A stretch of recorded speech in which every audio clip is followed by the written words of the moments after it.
आज की कहानी जिन्होंने शेयर किया है इनका नाम विनय है।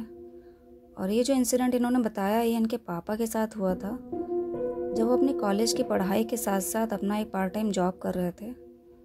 और इनके पापा तब पुणे में रहते थे किराए का कमरा लेकर। और उस कमरे तक जाने के उनके दो रास्ते थे, एक कॉलोनी से होते हुए और एक रास्ता था दूसरा सिमेट्री की तरफ से। हेलो, मेरा नाम आंचल है और आप मेरे साथ मेरे YouTube channel real horror incident में।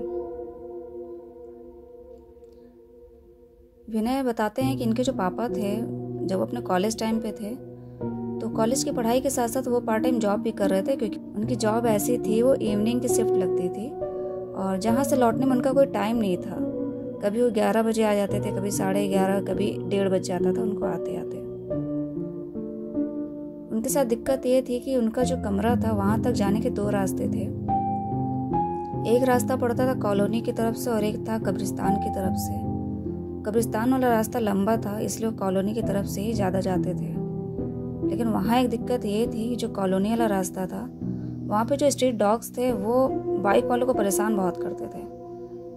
अगर आप 11 से 11:30 तक जाते हैं तो कोई दिक्कत नहीं है, लेकिन अगर आप 1-1:30 बजे जाते हैं तो वो कहीं ना कहीं 10-15 डॉग थे जो दौड़ा लेते थे। ये दिक्कत ये भी फेस कर रहे थे विनय के पापा भी। और इनको मोस्टली टाइम काफ़ी लेट हो जाता था ये जब भी अपने आते थे ऑफिस से। तो कभी कभी 11-11:30 बजे आते थे, तब तो 2-3 लड़के साथ में होते थे। तब वो स्ट्रीट डॉग कुछ नहीं करते थे, वो शांति से बैठे रहते थे और भी लोग निकलते थे उधर से। लेकिन जब कभी कभी इनको ज़्यादा टाइम हो जाता था और 1 से 1:30 बज जाता था, आते आते 2 बज जाता था कमरे पे, तब वो उस कॉलोनी वाले रास्ते से जा ही नहीं सकते थे। तब उनको अपना वही लॉन्ग रूट पकड़ना पड़ता था, कब्रिस्तान वाला रास्ता। एक दिन इनके पापा ने कोशिश भी किया, काफ़ी टाइम हो गया था, 1:30 बज गया था, तब वे कॉलोनी के रास्ते से जाने लगे। बाइक से धीरे धीरे चला रहे थे कि कुत्ते दौड़ाए ना, लेकिन फिर भी 10-15 कुत्ते अचानक से सब इकट्ठा हो गए और इनके पीछे पड़ गए। तो काफ़ी धीरे धीरे चलाते चलाते भी यही कोशिश कर रहे थे कि कुत्ते काटे ना आकर। लेकिन फिर भी जो स्ट्रीट डॉग्स होते हैं वो बाइक वालों को कभी कभी दौड़ा ही लेते हैं सुनसान में अकेला पाकर। तो उनके पापा को भी उन कुत्तों ने दौड़ा लिया था और उनके पैर पे खरोच वरोच सब आ गए थे, स्क्रैचेस पड़ गए थे।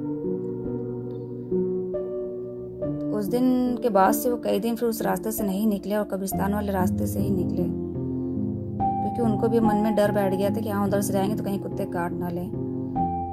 तो एक दिन जब ये अपना ये कब्रिस्तान वाली रोड से जा रहे थे घर के लिए, तो उस दिन भी इनको काफ़ी टाइम हो गया था, 1-1:15 बजे का टाइम हो गया था। तो जब जा रहे थे पहले तो उन्होंने कोशिश यही किया कि कॉलोनी के मोड़ से ही मोड़े। तो जैसे ही इन्होंने कॉलोनी वाला रास्ता पकड़ा, अचानक से वही 10-15 कुत्ते सामने से आते हुए दिखाई दिए। तब इन्होंने धीरे धीरे अपनी बाइक को टर्न किया और वही उधर से ग्रेवयार्ड वाली जो रोड थी वही पकड़ ली।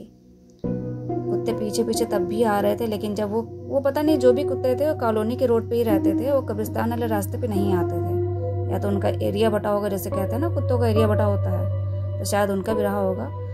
जैसे ही कोई बाइक कब्रिस्तान के रास्ते पे जाती थी वो सारे कुत्ते वहाँ से टर्न हो जाते थे। तो उनके पापा ने भी यही किया, जब वो कॉलोनी के रास्ते पे थे तो सारे कुत्ते जब पीछे पड़ने लगे तो उन्होंने धीरे धीरे अपनी बाइक को टर्न किया और जो ग्रेवयार्ड वाला रास्ता था वही पकड़ लिया। और वहाँ पे पीछे मुड़ के देखा तो सारे कुत्ते वहाँ से जा चुके थे। इनके पापा बाइक से जा रहे थे। अच्छा, वो जो कब्रिस्तान वाला रास्ता था तो कब्रिस्तान सन्नाटा नहीं था। मॉर्निंग में तो वहाँ पे 1-2 दुकानें भी लगती थी, कारपेंटर की थी, मोची 1-2 बैठते थे वहाँ पे, मतलब छोटी मोटी ऐसी जो पान की गुमटी ये सब थी। लेकिन वो भी शाम होते होते 7-8 बजे तक सब बंद करके चले जाते थे और वहाँ से मकान बहुत दूर दूर थे, कोई पास में मकान नहीं थे।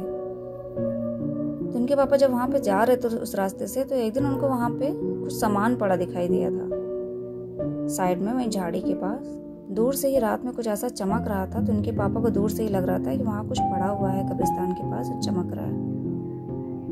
तो धीरे धीरे बाइक लेके गए और बाइक को अपना वहीं पास ले जाके कुछ झुक कर देखने लगे। तो वहाँ पे उनको एक घड़ी पड़ी मिली और एक वॉलेट था। दोनों बहुत ही अच्छी कंडीशन में था। घड़ी गोल्डन कलर की थी जो वॉच थी, और वॉलेट भी अच्छा था, अच्छी मतलब क्वालिटी का, ये भी नहीं कि पुराना और बेकार सा हो, अच्छी क्वालिटी का वॉलेट था। अच्छा, वॉलेट देख के ये भी अपने कॉलेज लाइफ में थे, तो उन्होंने बाइक से उतरे और जो घड़ी थी वो अपना तुरंत उठा के देखा तो वो चल रही थी। वॉलेट तुरंत उठाया तो उसको जब ओपन करके देखा तो उसमें 300 रुपये थे जो उनको ऊपर से ही दिखाई दिए। उन्होंने तुरंत वो घड़ी और वॉलेट अपने बैग में डाल लिया, जो छोटा सा बैग इनके पास रहता था।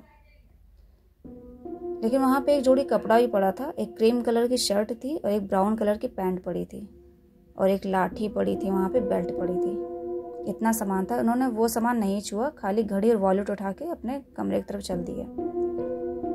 वहाँ पे ले जाके अपने रूम के वही टेबल पे वो अपना वॉलेट और घड़ी रख दी। वही अगर ये घर पे रह रहे होते तो कोई ना कोई पूछता ज़रूर कि हाँ ये घड़ी कहाँ से मिली, वॉलेट कहाँ से मिला।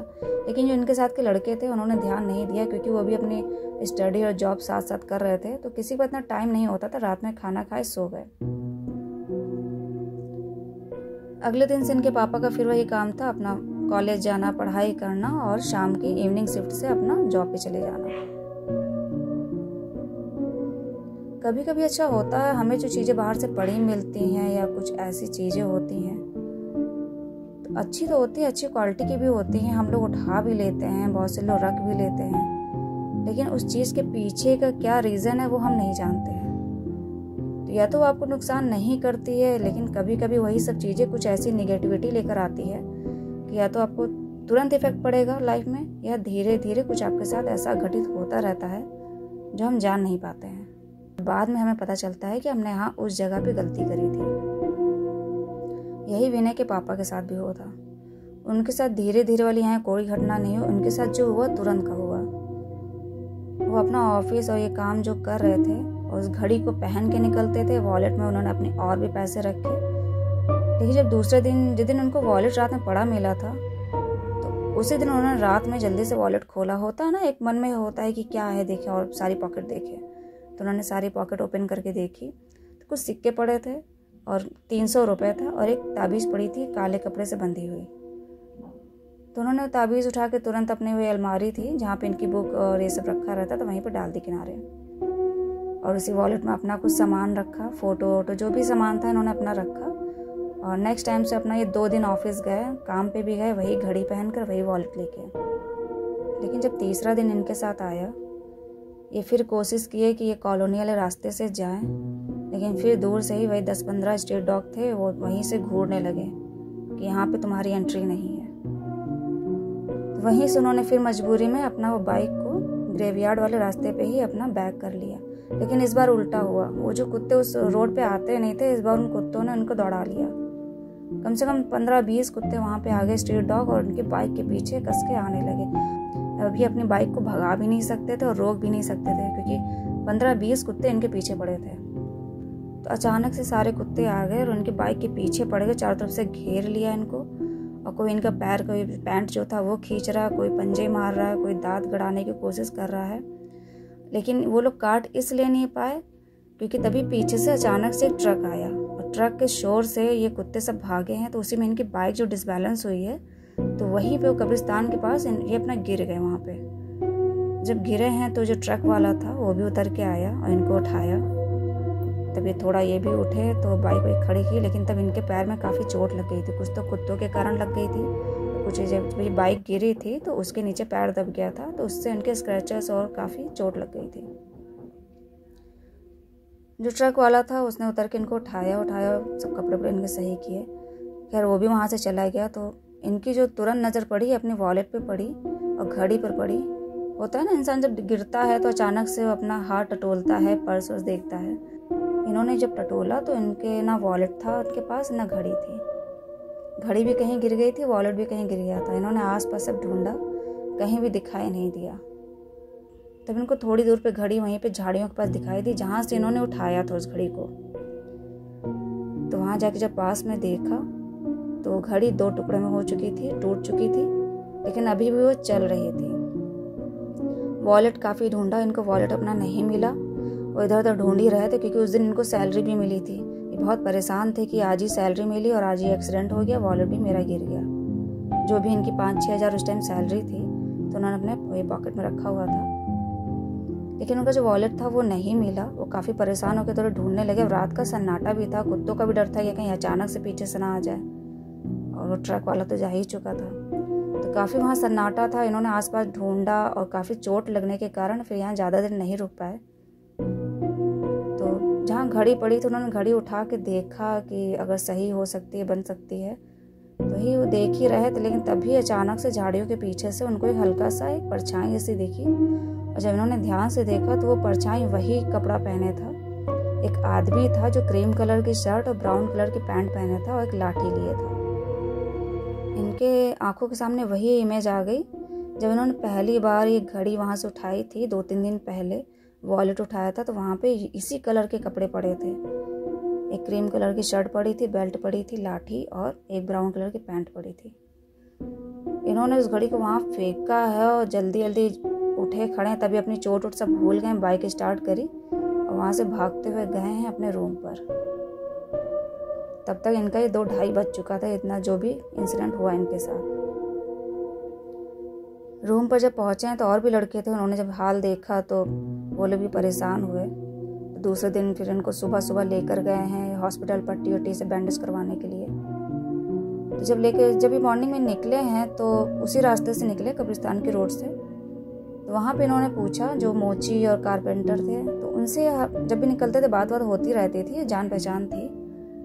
तो ये अपना निकले तो उन्होंने रात का सारा जो भी था सब बताया और पूछा भी, भैया कोई वॉलेट आपको तो नहीं मिला? मेरी सैलरी कल ही मिली, तो कल ही मेरा एक्सीडेंट हुआ और वॉलेट खो गया है।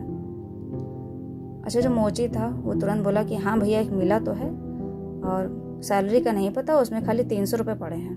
तो उन्होंने कहा दिखाओ ज़रा। तो ये वही वॉलेट था जो इन्हें पड़ा मिला था।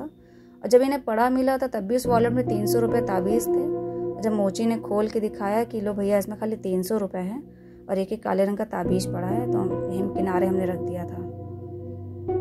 अब इनको समझ में नहीं आ रहा था क्योंकि वॉलेट में इनके 300 नहीं, पूरी सैलरी थी, 5-6 हज़ार रुपये रखे थे। और ये जो ताबीज़ पड़ी, इस ताबीज़ को तो उन्होंने अपने वही अलमारी में ही फेंक दिया था, रख दिया था कोने पे। लेकिन फिर वही उसी कंडीशन में ही वॉलेट है जिस कंडीशन में इन्होंने पड़ा पाया था। तो मोची ने उनको दे दिया और उन्होंने उस वॉलेट को ले लिया, वहाँ से निकले भी। और जब देखा कोई नहीं देख रहा तो उस वॉलेट को फिर वहीं फेंक दिया कब्रिस्तान में, जहाँ से उठाया था उसको काफ़ी अंदर उछाल दिया। फिर वहाँ से चले गए हॉस्पिटल अपना पट्टी वट्टी कराने और लौट कर आए हैं। फिर उसके बाद ये इनकी कंडीशन थी भी नहीं जॉब करने की, और जो कॉलेज की पढ़ाई कर रहे थे वो भी कुछ दिन की छुट्टी उट्टी अपना लेके फिर घर ही चले गए। तो घर पे सभी सब बताया। तो कुछ दिन के लिए अपना जो इनकी कॉलेज की पढ़ाई रह गई थी इन्होंने वहाँ रह के पूरी करी, लेकिन वो कमरा भी छोड़ दिया था और दूसरा कमरा शिफ्ट किया जो इनके कॉलेज के ही आसपास था, और वो जॉब इन्होंने छोड़ दिया था फिर। तो ये जो इंसिडेंट था ये विनय के पापा के साथ हुआ था कब्रिस्तान वाली रोड पर। अगर आप लोग को स्टोरी अच्छी लगी हो तो प्लीज़ वीडियो को लाइक कर दीजिएगा, और जिन्होंने सब्सक्राइब नहीं किया है चैनल, अगर आप लोग को स्टोरी अच्छी लगी हो तो चैनल सब्सक्राइब कर दिया करिए। धन्यवाद।